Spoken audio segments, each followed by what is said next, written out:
Good evening, everybody. So we have been doing these talks for last few days, the COVID time talks with important learning personalities from around the world. And today my talk is with the CEO and MD of Artistic Milliners Group from Pakistan, a very well-known group. And I'm very sure that this discussion will be very interesting for all of us. So I'll welcome Mr. Umar Ahmed. Hi, Umar. Hi, Sandeep. How are you? I'm fine. How are you? And hi, Murtaza. How are you? Hi, sorry, Sandeep. Yes. How are you doing? Yeah, how are you? Very well. Thank you. Thank you for having us. Same here. Yeah. So nice of you to join. And I would like to first start asking, how's everything in Pakistan? I hope everybody's healthy and everybody is safe, and yourselves, your families, the company, people, and everyone is safe and healthy. So far, so good, Sandeep. The family is the parents are obviously home. It's tough to keep our dads home because we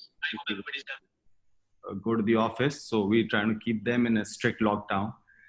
And the kids are also home, because schools are off, so they're also virtually connecting to their classmates on Zoom. So they have classes every day, but it's all virtual now. So interesting times. We are living virtual lives. Yeah.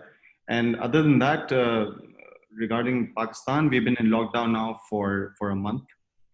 And only yesterday, the export sector was given a conditional approval to start production in a limited capacity with extremely strict guidelines. And so, last 2 days, we've just been busy going to the plants, making sure that, all the plants are disinfected, making sure that all the workers coming in are following all the SOPs. And so, yeah, but we're planning to start phase-wise, right? We want to start extremely slow, make sure that everything is working smooth. We have thermal gates at the entrance. So, we're checking the temperature of all the workers coming in. And if we see any symptoms, obviously those workers will be sent home. So, but the good news is that so far, whatever conversations we've had with our teams and our workers, everyone is well aware of the global pandemic. And so there's a high level of, consciousness in our workers. So we feel that's, given the situation, it's a positive. Definitely, and that's so important, to take care of everything. And do you want to start in phases, or you'll be probably going full steam in production, or? Yeah, so we're starting in phases because number one, there's obviously the health and safety of our workers is our priority at this point. And number two, there aren't so many orders to ship. So both those two factors are there. So we're starting, slow, and we want to just keep building as we go, see how it goes in its limited capacity. Another advantage is that our plants, our infrastructure in most of our factories quite. So to space out workers is relatively easier to maintain social distances and other compliance measures, from the CDC.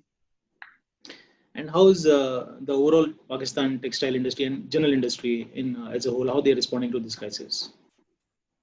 Well, some sectors actually surprisingly have an uptick in orders. Like, for instance, companies working in the home textile sector, they're actually quite backed up. So that business is picking up because of e-commerce and because people are staying home. So, that's one angle. And obviously the medical sheets and all that for the hospitals, that's another requirement. So home textile has a demand. It's just been that they've not been able to start up because, the country's been in strict lockdown. So I think those factories and mills are up and running. And but all jeans related businesses are obviously starting extremely slow because of the factors I mentioned earlier. Yeah. So Murtaza, can I ask you what Artistic Milliners is doing currently, to address all the stakeholders and to help the community in these times? Are you working on any CSR initiatives or anything else which helps the community? Again, Sandeep, thanks for having us. of course, I mean, there's a lot that we all need to do to ensure that that that people who are part of the supply chain are well taken care of. First and foremost, our main focus at the moment is on safety. At the workplace, safety right now is top priority. As we already mentioned earlier, uh, just making sure that all the protocols are followed. We need to ensure that the right amount of social distancing is taking place in the plants. In garment factories, it's a bit tough because uh, we're used to so many people. So it's very important to ensure that all safety protocols are met. That's number one, and that's the main priority for us right now. Where as all the top leadership in the company has been mobilized to all hands on deck. The philosophy right now is all hands on deck. All managers are more mobilized from top to bottom. Everyone has been trained. We started yesterday. We're starting in a very small, phased out approach so that it's sustainable.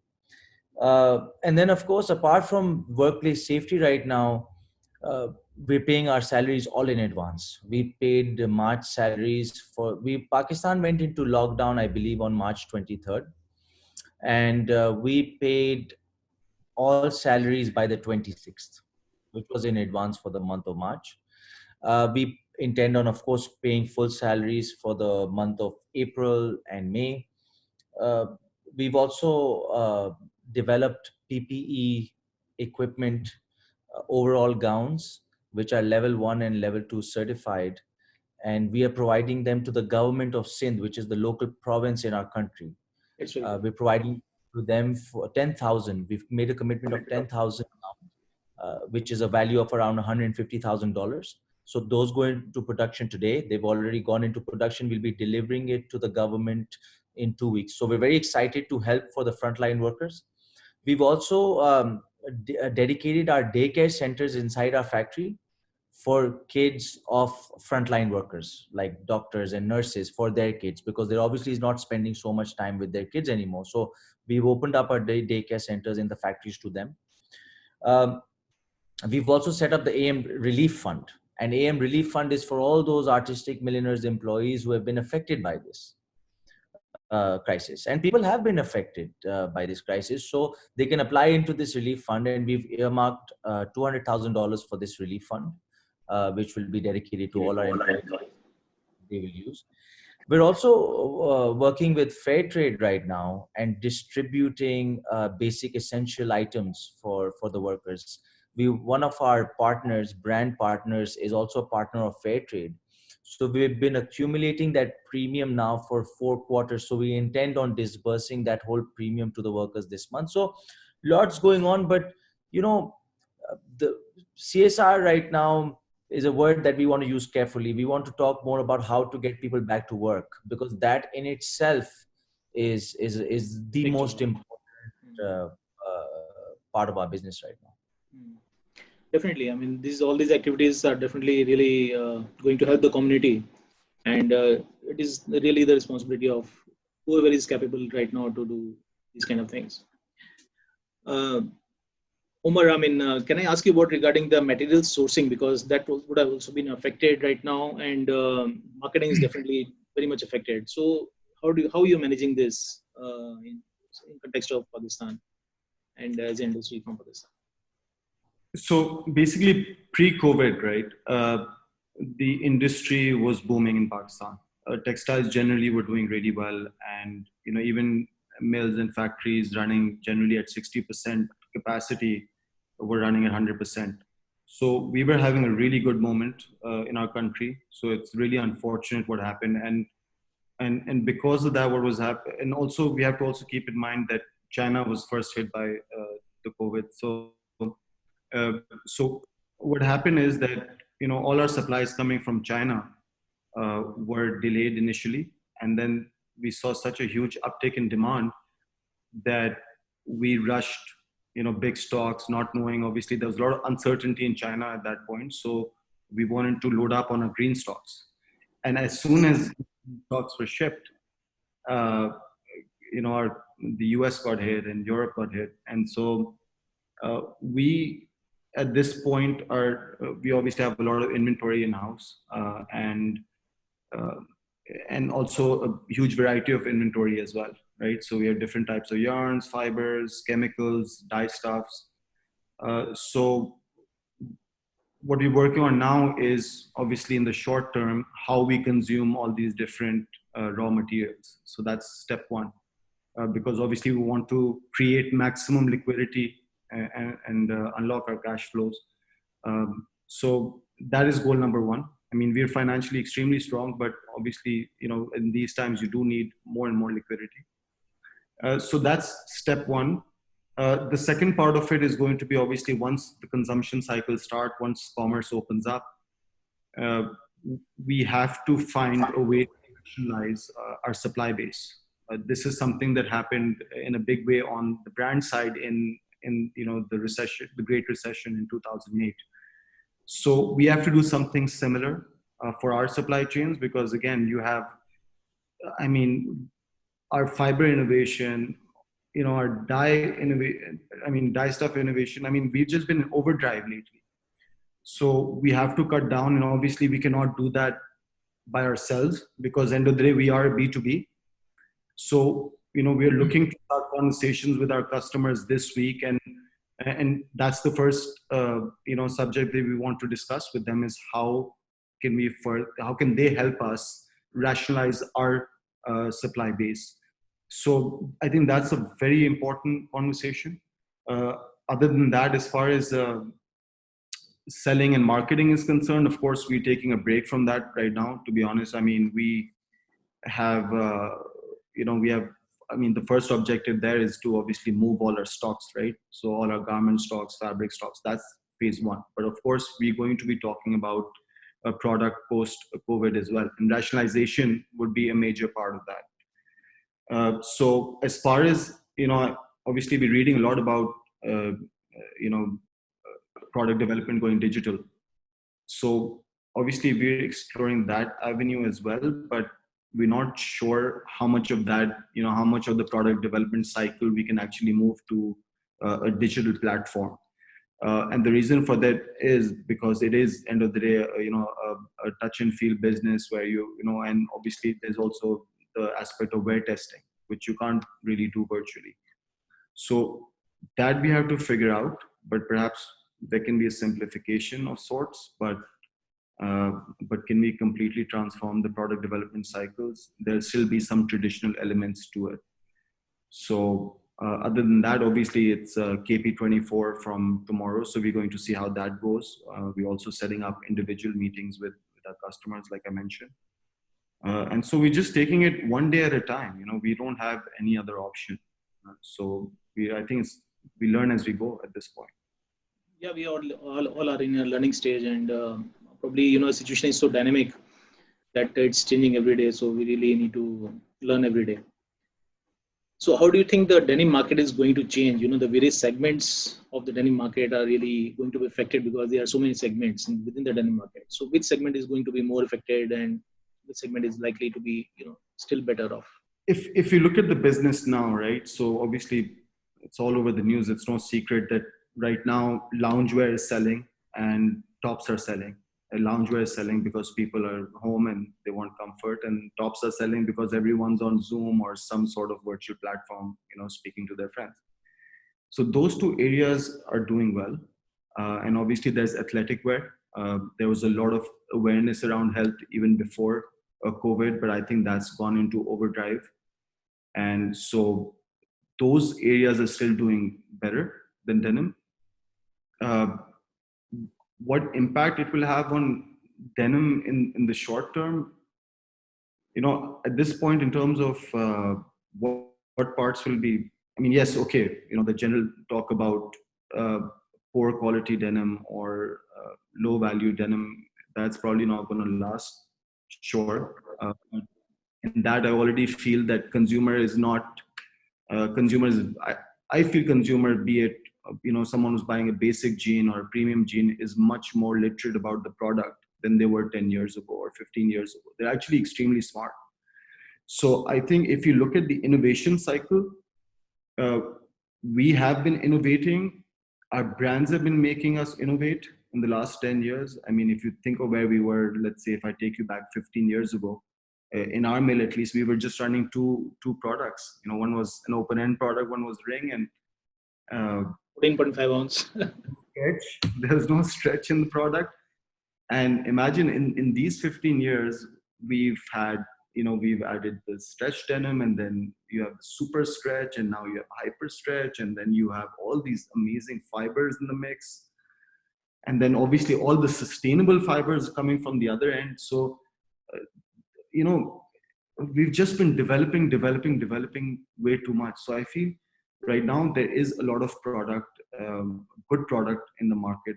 And so in terms of product, I think we're going to maintain the status quo for at least another 6-7 months, because again, everyone has stock, everyone has a lot of innovation on the floor. So I think everyone's going to try to utilize what they have. And so I think the lesson to be learned here regarding innovation is that often, and again, it's a good time for self-reflection. So often what we're doing is we are confusing a great concept with a great product. And to make a great concept and convert that into a great product is a long journey. Okay. Yeah. So there are a lot of, I feel at the same time that, you know, there's been a lot of innovation. There are also a lot of half-cooked ideas right now, you know, at the store level, at, you know, at the mill level. So I think it's a very good time to rationalize innovation as well, and keep what's working and get rid of, you know, all the gimmicks, because there are a lot of gimmicks, and I think we're all responsible for, we're all guilty of that a little bit. Some Yeah, more, absolutely. some less, but we're all guilty. Yeah, because we've been fighting, I mean, running, not fighting, I would say we've been running, trying to, each one has been trying to run faster than the other. So that way, Exactly. That's what it comes down to, right? So, and it's not just us, it's the brands are in the same position. They're all trying to innovate over each other. So I think it's a good time to reflect on that part of the business. and consolidate and probably, streamline the whole thing into a much more, much sharper We focus. have to become leaner, right? We have no option, especially for the next 6 months. We have no option. The market's contracting. And so we have no option. We have to become leaner. We have to become more agile. We have to become more flexible. And we have to do it as an industry. I can't do that on my own. We can't do that like that. So we have to all work together. And we have a lot of time to have these conversations now. So we must take advantage of that. Absolutely. Okay. So my next question to Murza, both the fabric and garment have been affected by this crisis. So do you think they have been affected in equal measure, or there's a difference in the effect which has come on the fabric, and difference in the effect, I mean, the garment has been affected differently. So how do you feel about the total effect? If, of course, we have to take into consideration there have been so many cancellations, and so there's a huge effect on both the sides. So I think, I mean, of course, all segments of the supply chain have been severely affected. Even our yarn mills have been affected. I think the difference between raw material and finished product is that we can still use fabric. Most of our customers are strategic, so we can use our fabrics at a later point. They're long-standing, proven fabrics. On the garments, the problem that many companies have faced, and why it's such why there's been so many articles about it as well, is because it's finished product. Once you have the label of a customer on it, or a button or a rivet with branding on it, the product belongs to the end consumer. So I think it's a bit different because these are finished goods. But having said that, of course, I mean, all parts of the supply chain have been affected, and so have our retail partners. I think there's been a lot of press about retail partners not standing up to their obligations, but I think that most retail partners have been very supportive, very understanding, also of the situation, and a lot of them have been very ethical also. So I think we should give some credit over there as well, because I think there's been a lot of Negative a lot press. of negative press for them, but I think they've tried their best. It's a very difficult situation where your stores are shut and there's no more sale. It's force majeure. I mean, so I think initially a lot of brands and a lot of business leaders, they panicked in the beginning, but of course, but that's fine. That's the whole idea of crisis management. You manage the crisis every day as it comes.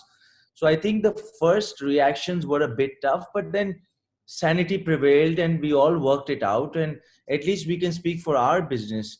All our strategic customers have been very understanding and are working with us to provide good solutions. And we're very happy to partner with them in these times. What we've been hearing from the press, of course, the companies know much better. Some of the retailers have been a little reluctant and, probably slow in responding, and some have been a little faster and they've been more supportive. So probably that is a situation common to all the countries, probably, I believe, because that is, we can see in China, we can see in Bangladesh, we can see in India also. So, that is perhaps a situation where the retailers, each retailer is having his own response, he's making his own decisions in this regard and trying to do whatever they can do. But I don't know whether if everybody is doing to the maximum or not. But of course, there are always questions about that. And as you said, most of them are definitely trying. Yeah, they are. And I think also, you see, from a supplier perspective, uh, it's important to be rationalized with who you work with as well.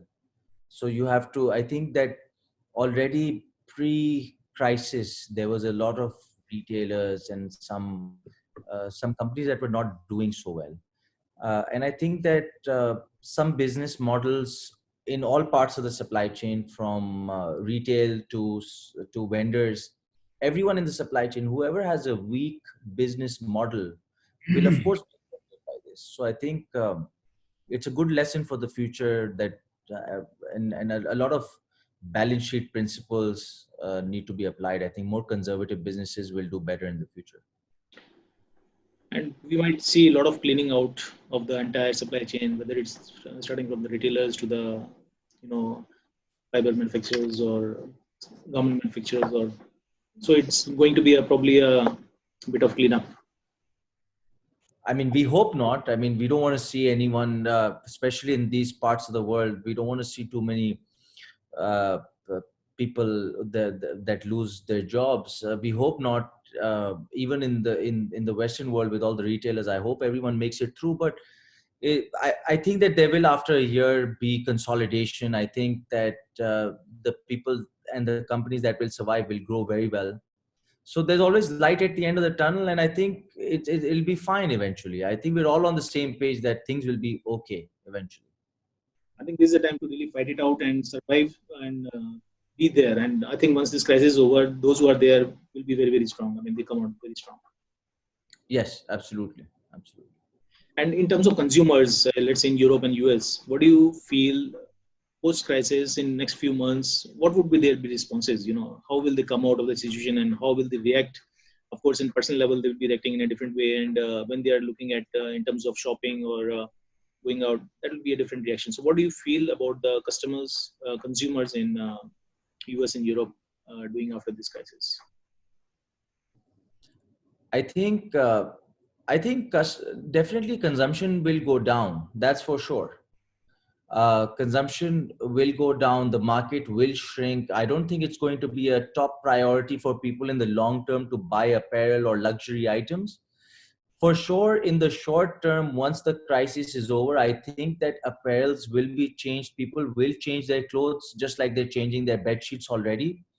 I know for sure, based on my personal experience, that the pair of jeans I'm wearing today, I most likely will not wear them post the crisis, because I'm going in these jeans every day to the factories. I'm exposed. It's just association of memory also. So I think they will, and I think most retailers are preparing for that kind of uptick that happens. But from what we're seeing from a garment perspective, we're seeing the numbers of fall and holiday merge. So you've skipped one season of summer already, and fall and holiday in the future are merging. So you're almost skipping 2 seasons in the upcoming 4. So that tells you very simply where our retail partners are also thinking that demand will go down by 50%, where on both sides of the ocean, on Europe and US. So that's what I think about that. The demarcation between the seasons will be kind of fading out. That's what we are hearing everywhere. That's already changed. Exactly. That's already changed. That whole 4 season cycle, if you had 12 collections a year, they're going to probably become 2 or 3. Those 4 seasons are becoming 2. I think that seasonal buys will definitely go down. We're seeing shorts and skirts and very seasonal items that I think from a design perspective, customers will start merging designs in whereby they can use something that is spring, can also play in fall, which we've never heard of before, right? But you can, if you design smartly, you can. How So do you take one product and make uh, multiple finishes on that product by the use of laser? Exactly kind of what the FLX program is, and that's going to become that makes more and more sense now, because you can take one base and make it into multiple washes. So those kind of things will become important. Will be exciting to see what the brands do about it. It'll be very exciting to see what they do about it. it would be kind of like you were adding more value to each garment rather than what we were adding till now. I mean, probably the value for each garment, whether in terms of fiber, in terms of finishings, in terms of yarn, everything, we are probably going to add more value so that the garment becomes, multi-seasonal and multi-usage. Absolutely, yes, I agree on that. That's where that it seems to be heading. That's where it should head also, because less and less garments that go into the landfill, more and more garments that are going direct to the consumer. And I think this rationalization, I think in the long term, will make everyone's R&D cost, sampling cost, everything rationalized going forward. One more thing which is very important in sustainability. So I want to ask Omar, what are your views on this? Because sustainability has been such a strong word for the last few years, and there have been so many varied definitions about it. People have been talking, everybody's claiming we are 100% sustainable. The brands are coming out with 100% sustainable collections and all, and with no clear definitions. So now will we have more clarity in the coming time, or it will be more confusing for us in the coming times? Sandeep, how much time do we have? Because It's a big topic. it's a complex topic at this point. It's a complex subject. But I think no better time to actually talk about it. Uh, and obviously the situation is now, like I said, it's very complex, but I'll try to put some perspective on it the best I can. You see, if you think about, we have to understand where sustainability is coming from, right? So in our industry, we started talking about sustainability, let's say 15 years ago at the trade shows and all that. So if you look at the definition of sustainability as it pertains to our planet, uh, it's regarding the preservation of natural resources and, the reduction of carbon emissions or greenhouse gases. That's the basic definition. So that's one part of it. But what's happened is that in the last 15 years or so, uh, it's become more about the business of sustainability. And that is great. That's exciting. That's great marketing. That's great to leverage that as innovation. But I think it's taking a toll, right? Because if, just to again put things in perspective, today in Karachi, where we see blue skies for the first time, or the quality of the air is better than it's ever been. I'm sure it's the same in India. It's the same everywhere in the world. So was it that one magical product that made it so? No. So the clear direction, industry has been shut. Carbon emissions are as low as they've ever been. So it's a really good time to rethink the definition of sustainability and what you want to do with it. So what I would say is that we need to really focus on we need to take, let's say, a top-down approach where we need to refocus on high impact initiatives when it comes to sustainability. But we don't do that. And we don't do it because it's much cheaper to add recycled fiber to your gene than put up renewable energy in your plants, right? So this is the main problem. And obviously the other is that there's no one universal standard. Now today there are more certifications than they've ever been. So every day our customers are calling us and asking us about some new fancy certification. So what we need to do, and in terms of the big impact sustainability, since 1995 there's only been one, which is an effluent treatment plant. That's the only thing in the world that we all brands, all manufacturers have set as a rule that, okay, any factory we're going to work with or any mill we're going to work with will have an effluent treatment plant. And that was measurable. That was measurable also. That is measurable, and it's all those things, right? It's transparent, and it's traceable. So all the buzzwords you want to use, you can apply to that. So I think, and also another problem with the certifications are that obviously there are too many of them. And then the other problem is that some of them are too generic and some are way too complex. And we are already running an extremely complex business. To add more complexities and then be accountable for those complex systems is even tougher, right? So I think we need to go back to the basics. We need to focus on high impact sustainability initiatives. And I would say that, and I would request all our brands or all brands around the world to add some sort of prerequisite energy mix, so that could mean that, let's say, every factory, 10% of every mill or factory should be based out of renewable energy. And that's traceable. You can't greenwash that. I would say that's one thing. And then when it comes to natural resource preservation, I think water stewardship is a very important area which is impacting developing countries like ours.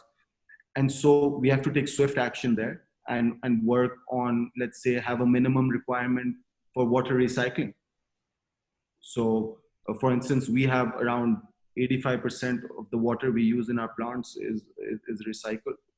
And short term, yes, it's a big capital investment, but long term, these projects pay off in 3 to 4 years. I mean, in our area, so according to our feasibilities, and they're good for the environment. Most important thing is they're good for the environment, and obviously, so I think that's we need to kind of take one step backwards and then 2 steps forward in that sense, right? So we need to have a stronger foundation when it comes to sustainability. And then when it comes to the business of sustainability, again, we need to, and we would request our clients and customers to help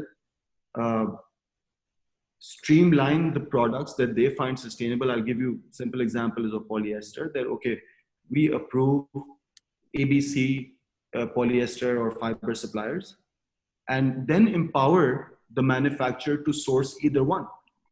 Because when customers tell us by brand that this is the brand of polyester that we believe in, we want you to only use this for our production. It in a way is wasteful in the sense that we obviously another customer will ask us for this other amazing fiber. So I think the business of sustainability is fine. That's okay.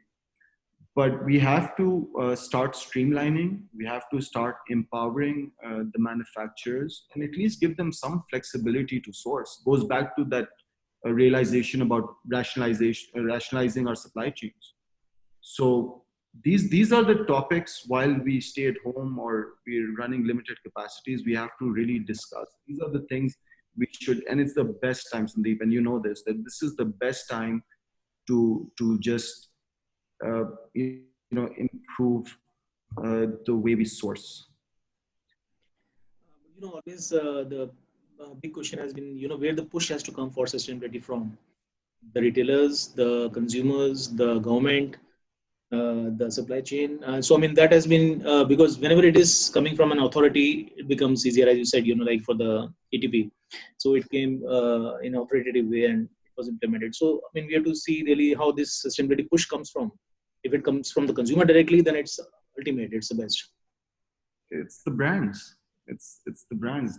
I mean, for instance, we did that whole certification with cradle to cradle, which we feel is still one of the most comprehensive sustainability initiatives out there, because it's holistic.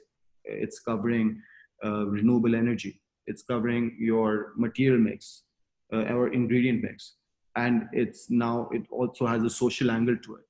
So we feel so far that's been the most comprehensive, and they've already done a lot of good work in denim. And so when we did that project, it was obviously, since we were the first ones to do it, it took us over a year to get that project going. And obviously midway we were thinking that we don't want to do this because it was really tough. But by the end of it, we thought it was a great success. And the best part about it was that it was open sourced. This is another problem I have with sustainability. I still don't understand how companies and why companies patent sustainable technology. Because again, it goes back to the business of sustainability rather than sustainability. Uh, and because that kind of defeats the purpose, right? If I'm the only one, and we're happy, a lot of companies after us have gotten the C2C certification, and that makes us really proud, because I think more companies, if they can get on this platform, I think the better impact we can have from a environmental, point. So I feel that we need to be more open-minded when it comes to, let's say, the business of sustainability, rather than trying to patent technologies and do this and that, because it kind of just defeats the purpose in my mind. True. And even the consumer perception in different regions around the world is different for sustainability, and as it is for let's say for products. So I mean, do you think that consumer behavior will still be different in different regions around the world? How the consumers respond to this crisis, post crisis or mid crisis, whatever way? Do you think the response will be different? Obviously, there'll be more consciousness about the product and how it's made. I think the key goes back to how it's made. I don't think they will be differentiating between one polyester fiber or the other. Again, I'm just using that as an example. No offense to the polyester suppliers, but uh, they're not, because there's so much complexity in the business of sustainability that some of them I don't understand. So I don't think the consumer will understand the difference. What they will understand are absolutes when it comes to sustainability, right? Like, let's take a chicken, right? So they understand organic chicken because it's 100% organic. I've never heard of a 20% organic chicken.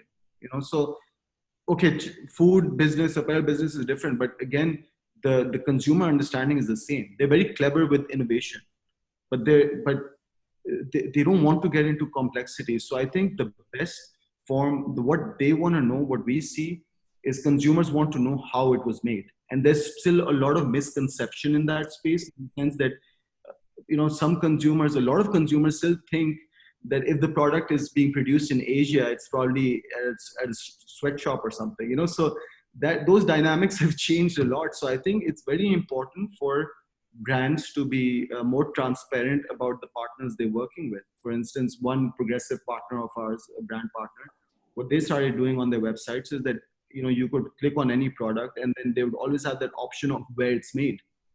So it would have a link to the website or to the manufacturer's website, or a link to, how they actually run the process. And that gives the consumer a chance to learn more about uh, how the product is made. I think that's where the focus should be, on how the product is made and where it's made. And I think that's going to define future brands. Other than that, region to region, I'm not sure, because obviously it depends on how much disposable income different consumers have in different areas in the world. So we don't know much about that. But what we do know is that if we at least look at the younger generations, we look at, let's say, Generation Z, or we look at Generation Alpha, uh, what we understand about their behavior is that this generation, even pre pandemic, is more inclined towards experiences than they are products. And even during these lockdowns and restricted social access, uh, that's the void that they feel, right? Because experience, and that's all of us, right? We all want to travel, we want to go to our favorite restaurant, or so on and so forth. So I think the main thing is that's missing, but nobody's missing product right now, right? Because you can order anything on e-commerce or do. So nobody's really missing the material things. People are missing experiences, and that's why I feel more than consumer, it's a very good time for brands and retailers to start rethinking the consumer experience, or what they call in Silicon Valley is UX, the user experience. And I think that's something that they need to get right. And you see that already, right? There are examples of that with Amazon. Amazon has that their Amazon Go stores. So uh, you'll see more e-commerce platforms switch to brick and mortar, and you'll see them do it right. And I think that's where brands will realize that they have to change the way they set up their stores. Obviously there'll be less stores in 6 to 7 months, and those stores need to be converted into more like experience centers. Because if you see it, the product has been evolving. There's innovation, there's nothing wrong with the product. The problem is that people are not so much interested in merchandising stores anymore. And stores were empty even before a lot of stores were empty before the lockdown. So what is that telling you is that uh, the brick and mortar model needs to evolve into an experience center model, where there's some way of engaging the consumer, be it through customization of product. Let's say that's one idea. Other is that, okay, we keep thinking, we have a very singular view towards e-commerce and brick and mortar. We need to interconnect that. They need to supplement each other. So I think that's where you will see a lot of disruption. I'm hopeful that that's where we'll see the disruption once this dust settles. So the direct to consumer probably would be, I mean, in fact, I've been saying on some of the reports that the brands who are more direct to consumers are much better off in the current crisis than others. Yeah. So right, but I think brick and mortar will make a comeback, but it will just have to change the way they work, the way they think. So this current crisis has so many negatives that we all been saying. What are the positives? You and Murtaza, both of you, what do you see? What are the positives which are coming out from this? I mean, it's interesting question. There's a lot of positives. I mean, first of all, we have to remain positive, right? We have to look for the bright side in The word everything. positive is actually a little scary nowadays. When Yeah. but we have to be positive. It's very important because I'll just give you a very small example. Uh, I was speaking to my father last night at dinner, and I told him, I said, I don't like it that my factories, they're dark now. I don't see any lights, and I don't like how it looks. It gives me a bad feeling. So he said that, well, when I look at it, I imagine it with the lights on. And I thought about that when I went to bed, and I was like, okay, he was right about that. So it's how you look at things. I guess I think we all need to remain positive. I think there's a lot of learnings. I think there's a lot of opportunity. I think that the production is going to become complete demand based. I think you have to be extremely lean. I think you have to be highly automized in all parts of the supply chain, especially the value added part. Pakistan is very, very far away from that still. Uh, I think that there's a lot that needs to be done, and it's a lot of fun. I think working with customers, their models will change. There's a idea, I think near shoring will become very important, especially for North America clients. So opportunities are everywhere right now, but of course we have to navigate these times, because while there is opportunity, there's also massive cash crunch that everyone has. Retailers have cash crunch, manufacturers have cash crunch. So you have to really pick and choose which opportunity you want to go for. But then again, it's all about how you see things. I mean, we are already seeing things turn around, hopefully, and so we hope for the best going forward. What are the strongest keywords which come to your mind, during this crisis? What are the keywords which you feel are really impactful keywords right now? You can go for that. Maybe Omar can go. Okay. Yeah. So I would say, I think number one thing would be, you mean in terms of just general sentiment, or you mean in terms General as, of course, professional, of course, as an industry, or Three keywords. the movement of the industry in the direction which we are going. So, let's say consolidation is. I think we need to. I think the number one word I'd say is on top of my mind would be responsible. We all have to truly be more responsible. And I'm not saying this as marketing jargon. I just mean we have to be more responsible in terms of the way we conduct our businesses. And I think other than that, I think quality is always timeless. So high quality for sure when it comes to denim.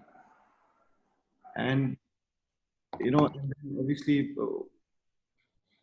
I think as far as the fabric is concerned, or the garment or business is concerned, I think it will have to be more performance driven as well.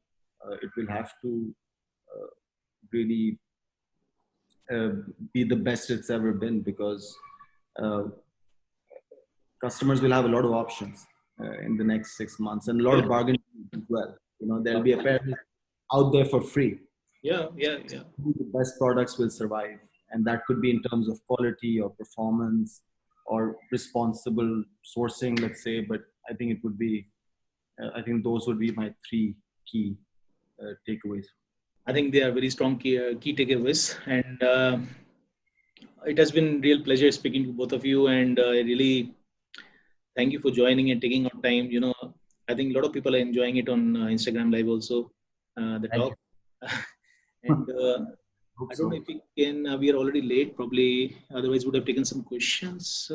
Okay, one question is how Artistic Milliners aims to get out of this situation faster when everything returns to normal. That's a secret. But no, Mursa, you want to take that one on? I mean, we're faster. I guess we're leveraging our relationships more than ever. We're trying to offer new operating models to our value-added partners. We're trying to make our workplaces as safe as possible. We're trying to consolidate our workplaces as well. So we're trying to get out of this faster by becoming more nimble, by becoming more flexible, and by partnering deeper. I think look, nimble and flexible, everyone is becoming. And like I said, I don't think it's fair when retailers are trying to become nimble that they get so much bad press. I think we all have to become nimble. So I think first is to reconsolidate, reorganize. Everything has changed. You cannot run the same way that you do anymore. And then setting up a trajectory to then take off from. I think right now is the time to set up the base to take off for the future. So I think that's, I would say it has been a learning experience. This talk has been a very learning experience. And it's great to see what you guys are doing out there. And I really wish all the best to all of you and everyone at Artistic Milliners and everyone at Pakistan also. So that and we really hope that all of us come out of this situation very, very fast. Thank you. Thank you. Appreciate it, Sandeep. It's been a pleasure. Thank you. Thank you, Motsa. Take care.